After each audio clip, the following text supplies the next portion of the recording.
अध्याय 1 वास्तविक संख्याएं प्रश्नावली 1.3 की भूमिका का हम लोगों ने पहला पार्ट कर लिया हुआ था।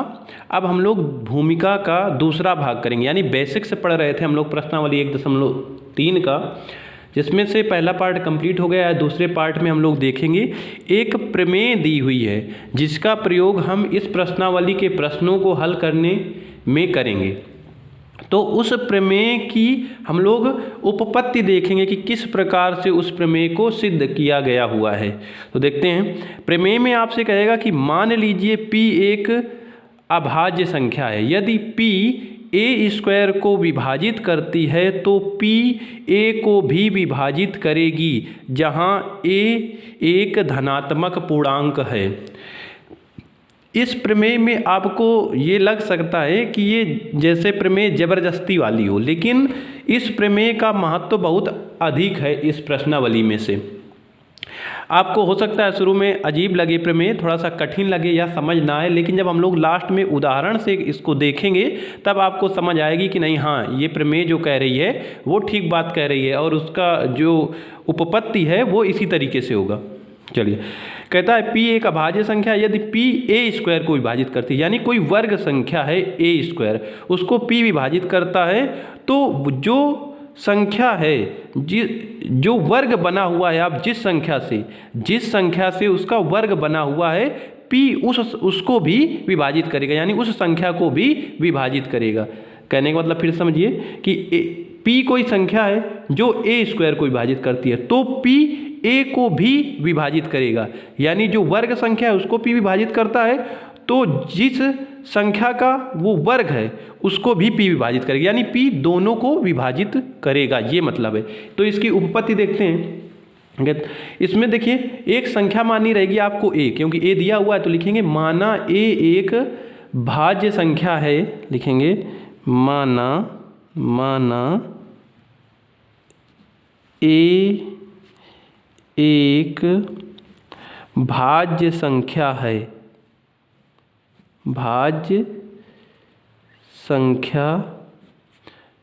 है, ठीक है, और जिसके गुणनखंड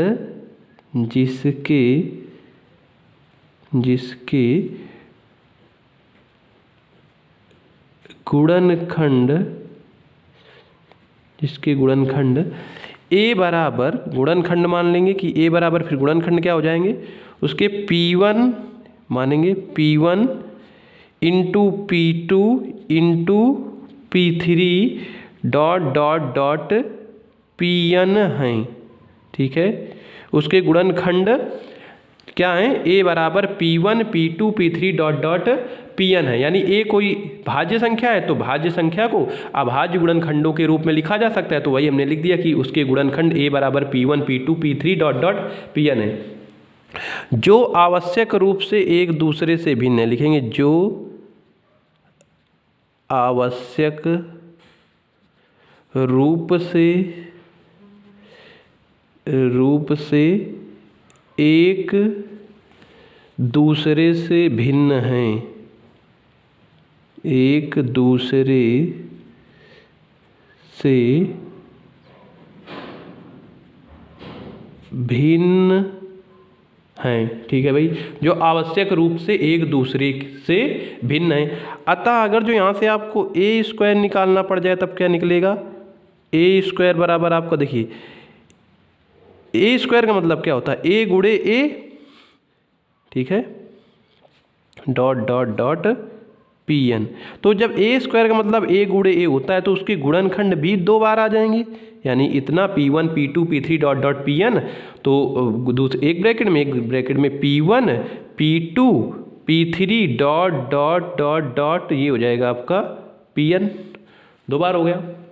अच्छा, तो इसको आप बराबर करके क्या लिख सकते हैं, p1 का स्क्वायर इंटू p2 का स्क्वायर इंटू p3 का स्क्वायर डॉट pn का स्क्वायर, ये लिख सकते हैं आप लोग, ठीक है। अच्छा, अब इसके बाद क्या करना है, इसके बाद एक स्टेप करना है, उसको आपको बहुत ध्यान से समझना रहेगा। क्या है कि हमें प्रश्न में दिया गया था कि p a स्क्वायर को विभाजित करती है, ठीक है। तो इसका मतलब क्या हुआ, P अगर जो a स्क्वायर को विभाजित करती है उसका मतलब ये हुआ कि P a स्क्वायर का एक अभाज्य गुणनखंड रहा होगा, तभी तो विभाजित करेगी। देखिए भाई क्या है कि अगर जो कोई संख्या मान लीजिए 100 है, ठीक है, 100 को अगर जो 5 विभाजित कर रहा है, 5 विभाजित करता है, तो इसका तात्पर्य ये होगा कि इस 100 के गुणनखंड में कहीं ना कहीं 5 जरूर आया रहा होगा, है कि नहीं। जैसे 20 500 ज़्यादा नहीं करते हैं तो मतलब 20 का तो और कर सकते हैं अभी, लेकिन हमको 5 से मतलब है। तो 100 अगर जो 100 को 5 विभाजित कर रहा है यानी उसके गुणनखंड में 5 कहीं ना कहीं अवश्य आया होगा, ठीक है। तो वही बात हम लिख देंगे कि हमें दिया गया है कि संख्या, हमें दिया गया है कि संख्या P जो है a स्क्वायर को विभाजित करती है, a स्क्वायर को विभाजित करती है ना, विभाजित करती है। अतः P a स्क्वायर का गुणनखंड होगा। अतः क्या हो जाएगा, अतः P a स्क्वायर का एक अभाज्य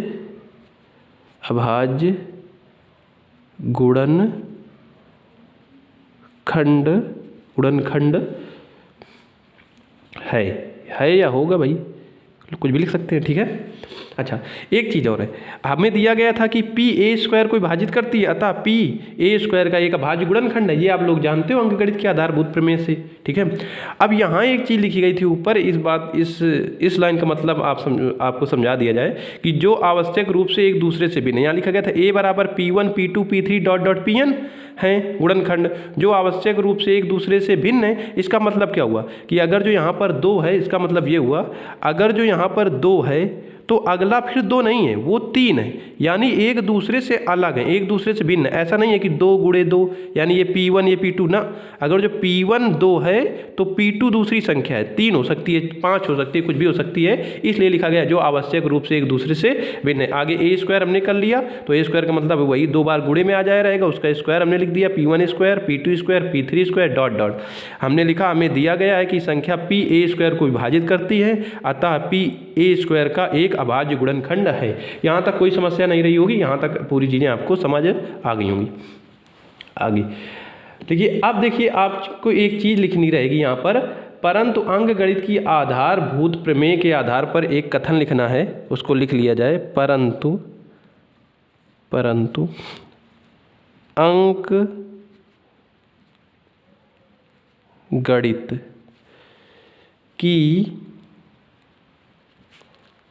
की आधारभूत प्रमेय की अद्वितीयता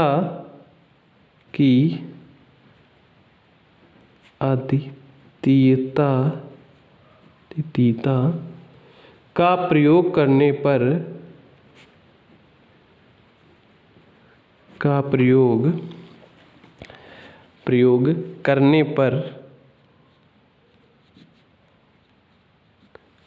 पर हम पाएंगे कि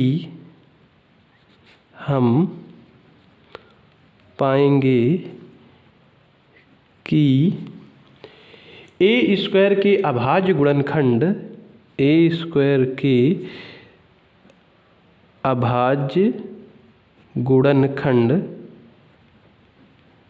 हम लोग पहले लिख लिए रहेंगे, फिर इसको डिटेल से समझेंगे, क्योंकि लिखने के बीच में समझाना थोड़ा सा उचित नहीं होता है। अभाज्य गुणनखंड केवल क्या है, यहाँ पर केवल क्या है, P1, P2, P3 dot dot dot Pn हैं, ठीक है। यही देखिए क्या लिखा गया, परंतु अंकगणित की आधारभूत प्रमेय की अद्वितीयता का प्रयोग करने पर हम पाएंगे कि ए स्क्वायर के भाज्य गुणनखंड केवल P1 P2 P3 dot dot Pn है। अब हमको यहाँ कह रहा था कि P है, P तो हमने कहीं लिया नहीं क्योंकि उसी चीज़ को हमको सिद्ध करना है, तो उस P को बताने के लिए ये पूरा स्टेटमेंट लिया गया है कि हमने P1 P2 P3 dot dot Pn माने हैं, तो हमारा P कहाँ से आ जाएगा, उसके लिए लिखा गया है परंतु अंकगणित की आधारभूत प्रमेय की अद्वितीयता का प्रयोग करने पर हम पाएंगे कि ए स्क्वायर के भाज्य गुणनखंड केवल P1 P2 P3 dot dot Pn हैं। इसलिए P को अब लिखना चाहिए हम लोगों को, यहाँ पर क्या लिखना चाहिए, इसलिए P को P1 ठीक है comma P2 comma P3 dot dot dot Pn में से ही एक होना चाहिए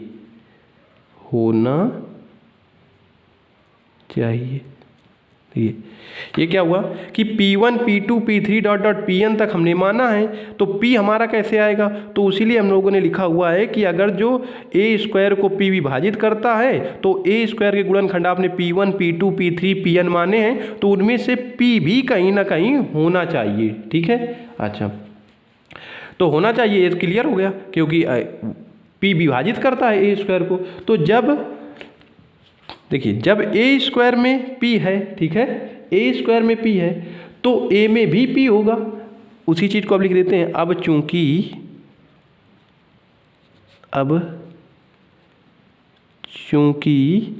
a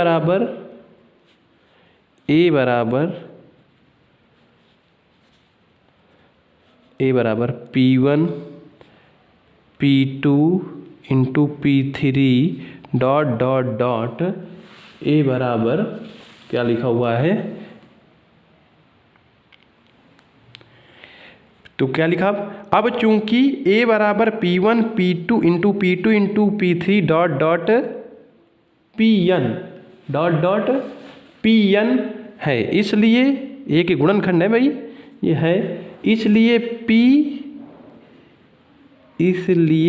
P कहाँ पर होना चाहिए, P a में भी होना चाहिए, यानी P a को भी अवश्य विभाजित करेगा, P a को भी अवश्य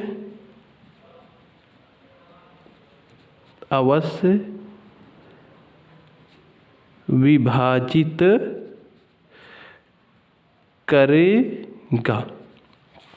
ठीक है, अब हमने क्या निकाला हुआ था इसमें, P अगर जो देखिए अगर जो हम लोग P को पहले ही मान लिए रहते कि P इसमें है a स्क्वायर पे, देखिएगा थोड़ा सा आप रफली काम करते हैं कि अगर जो आपने P को पहले ही मान लिया होता कि a स्क्वायर को विभाजित करता है या P को a स्क्वायर को विभाजित करना है, तो क्या होगा कि आपको a स्क्वायर बराबर कहीं ना कहीं आपको P1 P2 और डॉट डॉट P कहीं ना कहीं लेना पड़ता।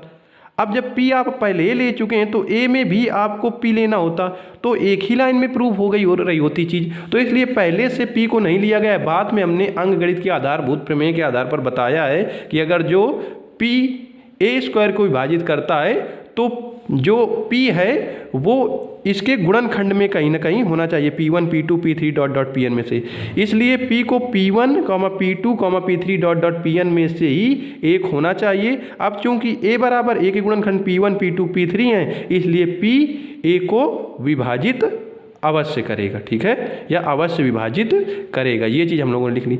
अब ये आई कहाँ से हैं चीज़ें उसको जानते हैं, तो यहाँ पर लिखेंगे यह है युक्ति,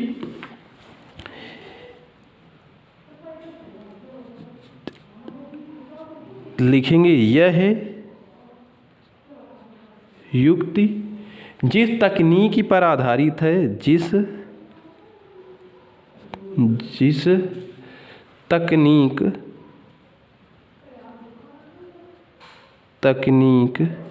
पर आधारित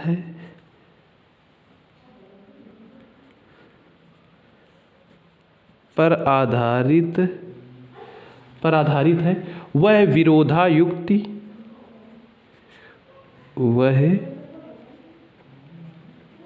विरोधायुक्ति या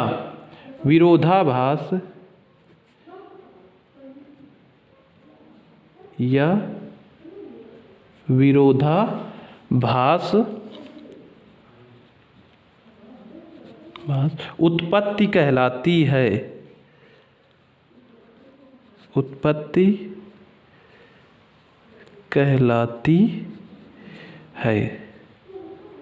ठीक है भाई, ये इतना क्लियर हो गया।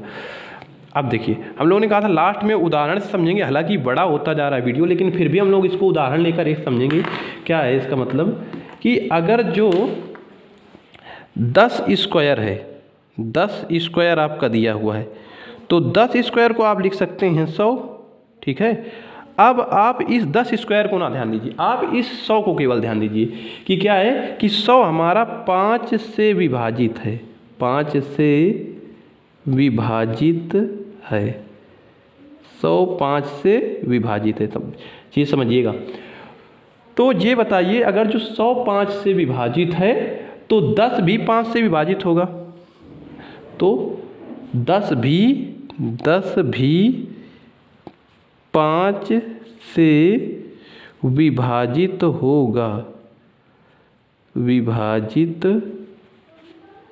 होगा। उदाहरण के तौर पर हम लोग इसको समझ रहे हैं कैसे विभाजित होगा। अगर जो देखिए 100 अगर जो 5 से विभाजित है, 10 भी 5 से विभाजित होगा, क्योंकि 10 बराबर भी तो होता है 2 गुणे 5, 10 के गुणनखंड। ठीक है, 10 के गुणनखंड होते हैं। ठीक है, 2 गुणे 5। तो अगर जो ये 5 है गुणनखंड, जिसको हमने कह दिया कि 100 5 से विभाजित है, अगर जो ये 5 यहाँ 10 में नहीं आया रहता तो 100 के गुणनखंड में उड़ के थोड़ा टपकेगा। क्यों?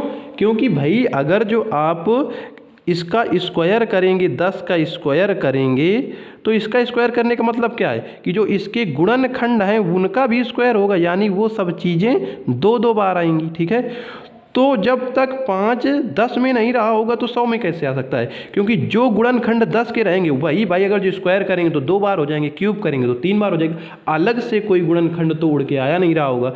तो वही मतलब है कि अगर जो कोई वर्ग है, वर्ग संख्या कोई है, वो अगर जो किसी संख्या से विभाजित है, जैसे यहाँ पर 5 से विभाजित है, तो जो जिससे वो वर्ग बना होगा, जैसे 10 से 10 का वर्ग बना है 100, तो जिससे वो वर्ग बना होगा वह संख्या भी 5 से विभाजित होगी, है ना। क्यों? क्योंकि 10 के गुणनखंड में 5 रहा होगा तभी 100 के गुणनखंड में 5 आएगा, अन्यथा नहीं आएगा। ये हमारी कहती है ये प्रमेय जो है। तो इसको एक बार फिर से देखते हैं, क्योंकि ये प्रमेय याद होनी चाहिए आपको, इसका हर जगह प्रयोग होगा।